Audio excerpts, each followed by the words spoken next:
आदेश जय श्री भोले सभी को। आशा करता हूँ महादेव रुद्र की कृपा आप सभी पर बनी रहे।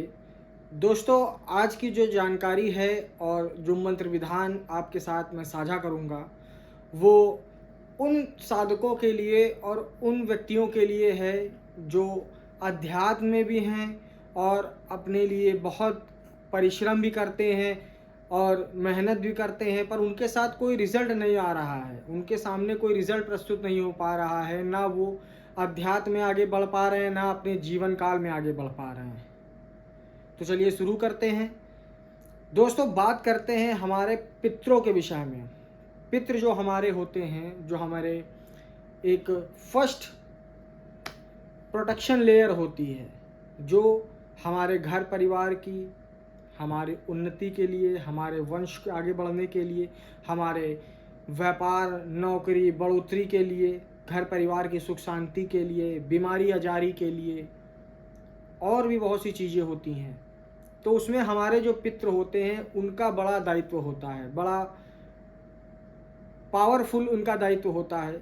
तो कुछ लोग क्या करते हैं कि सबसे मेन चीज़ गया हो आते हैं, बिहार गया जी हो आते हैं, तो वहाँ पर अपने पिंड का जो भी पितरों का पिंडदान करा देते हैं, पितरों को बैठा ले आते हैं, उनकी मुक्ति के लिए वहाँ पर हमेशा के लिए उनको विसर्जित कराते हैं। फिर भी उनके घर में बड़ी दिक्कत परेशानी रहती है, फिर भी उनके घर में बीमारियाँ बनी रहती है, व्यापार नहीं चलता है, नौकरी पेशे में परेशानी रहती है। क्यों होता है ऐसा? जो साधक हैं, मेहनत कर रहे हैं, उनकी दृष्टि नहीं खुल रही है, उनके घर में भी मलिनता है। मलिनता यानी कि निगेटिविटी एनर्जी है। घर में तंत्र बाधा हो जा रही है, भूत प्रेत आ जा रहे हैं, पूजा के स्थान पर भूत प्रेत का वास हो जा रहा है। जहाँ पर बैठ के मंत्र जाप करते हैं वहाँ भूत प्रेत आकर के, निगेटिविटी आकर के उनके मंत्रों को खा रही है। उनकी आध्यात्मिक उन्नति नहीं हो पा रही है। एक नॉर्मल इंसान है, उसने बहुत पंडितों के पास जा कर के कर्म कांड कराया, बहुत यज्ञ करवाए, बहुत हवन करवाए, बहुत शांति पाठ करवाए, बहुत पिंडदान करवाए, अलग अलग स्थान पे जाके करवाए, फिर भी उसके साथ वही समस्या। जब किसी तांत्रिक को दिखा रहा है, जब किसी साधक को दिखा रहा है, जब किसी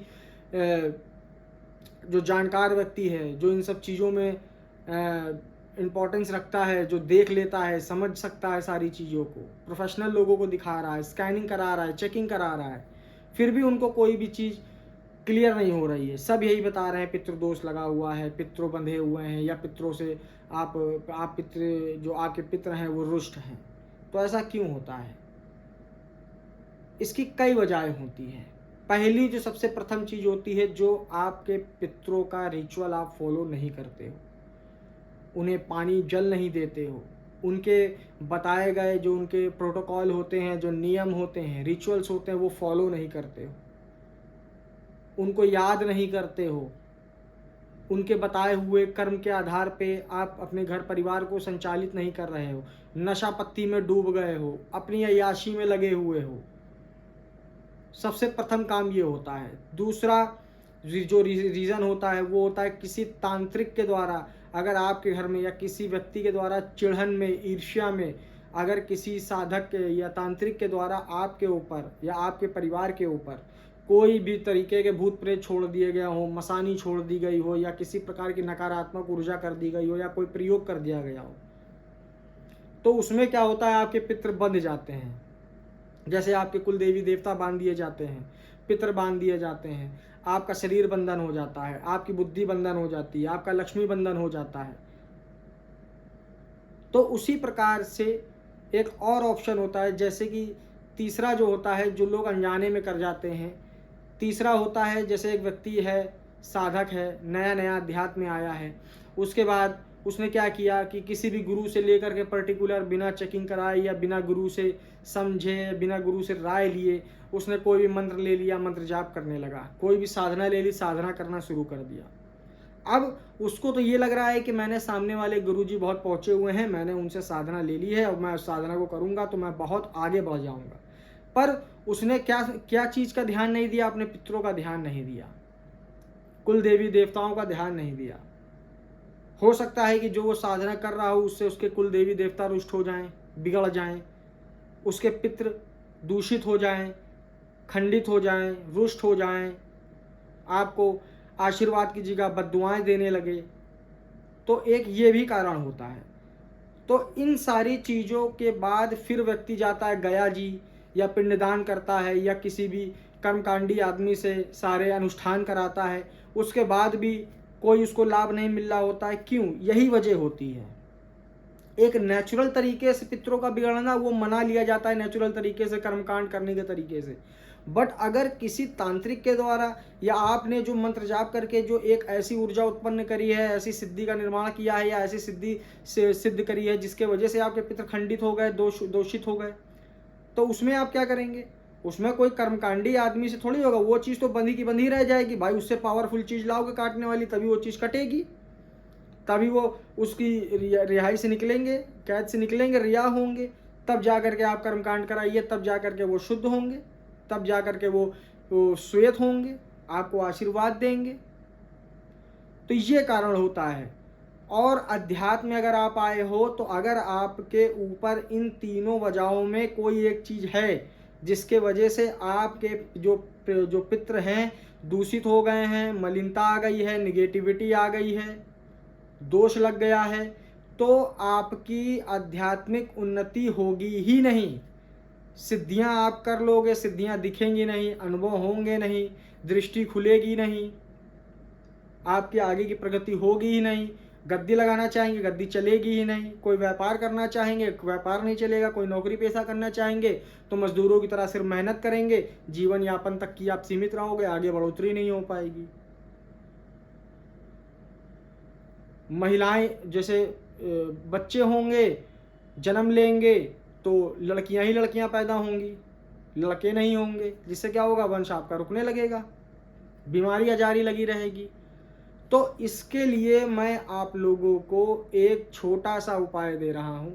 आप लोगों को ये डिस्क्रिप्शन बॉक्स में जो ये मंत्र दिख रहा है, इस मंत्र को 108 बार, अब की जो नवमी आ रही है, ठीक है, अभी जो नवमी पड़ेगी, आज चतुर्थी है, आज मैं वीडियो डाल रहा हूँ, और जो नवमी पड़ेगी, नवमी वाले दिन आपको करना क्या है कि एक हवन कुंड ले लेना है। हवन कुंड में आम की लकड़ियाँ डाल देनी है, उसको प्रज्वलित कर लेना है। हवन सामग्री में हवन सामग्री मार्केट से ले आइए, उसमें थोड़े से काले तिल मिला लीजिए, ठीक है, थोड़ा सा जौ मिला लीजिए, थोड़ा सा शहद मिला लीजिए, थोड़ा सा मीठा मिला लीजिए, थोड़ा सा लौंग मिला लीजिए, थोड़ा सा कपूर मिला लीजिए। इसको करने के बाद आपको मिश्रण बना लेना है। फिर जो दिया हुआ मंत्र है उसकी 108 आहुति आपको देनी है अपने पितरों के नाम से। इससे क्या होगा, क्योंकि ये हनुमान जी का और नरसिंह बीर बाबा का मंत्र है, तो ये जो मंत्र जब चलेगा, जब इस मंत्र की आप आहुति देते रहोगे और आहुति से जो हवन कुंड से उत्पन्न ऊर्जा होगी, जो आपके मुख से निकला मंत्र होगा और हवन कुंड में जो ऊर्जा उत्पन्न होगी, तो वो ऊर्जा आपके घर के अंदर संचालित होगी। संचालित होने के बाद आप क्या करेंगे कि पितरों, जो आपके पितर हैं, वो ऊर्जा से संपर्क करेंगे, यानी जुड़ेंगे, उनको वो चीज़ टच करेगी। टच करने के बाद जब वो मलिनता जो दूषित हो गए हैं, निगेटिविटी आ गई है, भूत प्रेत लगे हुए हैं या कुछ ऐसी भी चीज़ें हैं जिसकी वजह से वो मलिन हो गए हैं, तो वो चीज़ क्या करेगा, मंत्र उन सारे पितरों को श्वेत करेगा। पर एक चीज़ का ध्यान रखना, हर कोई पितर नहीं होता है कि आप सोचो कि मेरे जितने घर के लोग मरे हैं सब पितर बन गए हैं। जो मरने के बाद कुछ उनकी इच्छाएं रह जाती हैं, या वो अपने घर परिवार के लिए बहुत जिम्मेदार इंसान होते हैं, जो घर को संचालित करते हैं, या जब घर का मुखिया होता है, जो बहुत ही मेन, जो सबसे सर्वोपरि व्यक्ति होता है घर परिवार का, और मरने के बाद भी वो सोचता है, या फिर वो उसके अंदर ये चीज़ें रहती कि नहीं मैं अपने परिवार का संचालन पितृ बन के करूँगा। क्यों? क्योंकि उसका जो समय काल है अभी बचा हुआ है, तो जब तक वो इसमें रहेगा समय काल में, तब तक वो अपने घर परिवार की देखरेख करेगा, उनकी सुरक्षा करेगा। तो करने का क्या है, वो जो उसके रिचुअल्स थे, अगर उसके घर परिवार वाले फॉलो करेंगे तब तक उनका आशीर्वाद मिलता रहेगा। अगर वो चीज़ उनके विरोध में जाएंगे, उनको याद नहीं करेंगे, उनको उनके अधिकार नहीं देंगे, तो वो सारी चीज़ें खंडित होती हैं, दूषित होती हैं। बात समझ में आ गई? तो उसी प्रकार से आप जब उसके मंत्रों को उच्चारण करेंगे तो वो श्वेत होना चालू हो जाएंगे अगर वो दूषित हो गए हैं, ठीक है। आपके वो पितृ बनते हैं, घर के सदस्य, जो घर के बुजुर्ग जो घर के समझदार, जो घर की जिम्मेदारी उठाते हैं और मरने के बाद वो ये चाहते हैं, देह त्यागने के बाद भी वो ये सोचते हैं कि अभी मेरा समय काल बचा हुआ है तो मैं अपने घर के अंदर पितृ बन के पुजवाऊँ अपने आप को, अपने घर की रक्षा करूँ। बात समझ में आ गई? जो एक पहली प्रोटेक्शन लेयर होती है वो पितरों की होती है, उसके बाद कुल देवी देवताओं की होती है, उसके बाद आपकी सिद्धियों की, आपके कवचों की, आपके मंत्र सुरक्षा कवचों की। ठीक है, तो इस तरीके से होता है। और सबसे पहले फिर आपका सर्वप्रथम जो सबसे बड़ी लेयर होती है वो ईस्ट, जो आपका ईस्ट होता है। तो इस तरीके से आप अपनी लेयर को, अपने प्रोटेक्शन लेयर्स को बना सकते हैं, तैयार कर सकते हैं। इसीलिए आपसे कहते हैं बार बार कि अपना बेस मजबूत करो, बेस मजबूत करो। एक साधक की तरीके आप रह रहे हो तो साधक की तरीके रहो। तो खैर ये बात तो दूसरी ऑफ टॉपिक चली गई। तो बात करते हैं पितरों की। तो जब आप इस हवन को 108 आहुति कर देंगे तो वो जो हवन कुंड रहेगा तो 2 लकड़ी के हत्थे उसमें लगे रहते हैं, अगर नहीं हो तो कपड़े से आप पकड़ लीजिएगा। तो घर के, अगर आप आंगन में कर रहे हो जिससे कि पूरे घर में धुआं फैले, ठीक है, पूरे हवन की एनर्जी जाए, या फिर आप उसको उठा करके पूरे हर एक घर के कमरे में जा करके, अगर आप शादीशुदा हैं तो आपकी पत्नी और आप उस मंत्र को पढ़ते जाएंगे और हवन कुंड को पूरे कमरे में दिखाते जाएंगे, पूरे घर में दिखाते जाएंगे। बस इस चीज़ को आप कर लीजिए। आपके जो पितृ इतना पूजा पाठ, पिंडदान, कर्मकांड गया भी हो जाए, उसके बावजूद भी अगर दिक्कत में है, अगर वो प्रेत योनि में फंस गए हैं या बंधन में लगे हुए हैं, मुक्त नहीं हो पा रहे, कोई तांत्रिक भी नहीं काट पा रहा है, तो इस मंत्र से कट जाएगा। वो अपने तरीके से फिर अपने आप को एडजस्ट कर लेंगे, फिर अपने जो रिचुअल्स हैं उनको फॉलो कर लीजिए। उसके बाद आप देखिएगा आपकी आध्यात्मिक उन्नति कैसी होती है, आपकी सांसारिक उन्नति कैसी होती है, आपका जीवन कैसे बदलाव, अपने जीवन में कैसे बदलाव आता है। तो सारी चीज़ें आप देखते जाइए, आपके सामने समय बदलना शुरू हो जाएगा।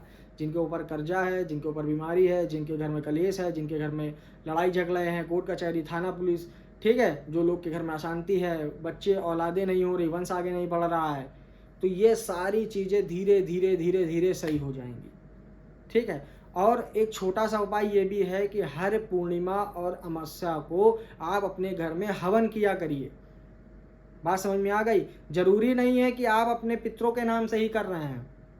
आप एक बार संकल्प उठा लीजिए कि मैं हर पूर्णिमा अमावस्या को मैं हवन करूंगा, जिससे कि मेरे कुल देवी देवताओं को भी समर्पित हो ये हवन, मेरे पितरों को भी समर्पित हो, मेरे ईष्ट को भी समर्पित हो, मेरी सिद्धियों को भी समर्पित हो। उससे क्या होगा, आप अगर हर अमावस्या पूर्णिमा को वही सामग्री जो मैंने आपको बताया उसमें आप मिला करके आहुति दे करके अगर हवन रोज हर अमावस्या या पूर्णिमा करेंगे तो उससे भी आपके पितृ प्रसन्न होंगे, कुल देवी देवता प्रसन्न रहेंगे, आपके घर में कोई तरीके की विपदा नहीं आएगी, कोई तरीके का जादू टोना नहीं हो सकता है। आपके घर में जो व्यापार कर रहा है, उन्नति कर रहा है या नौकरी कर रहा है तो उसमें उन्नति होना चालू हो जाएगी, घर परिवार खुश रहेगा, बच्चे खुश रहेंगे, कोई भी किसी तरीके की अनबन नहीं होगी।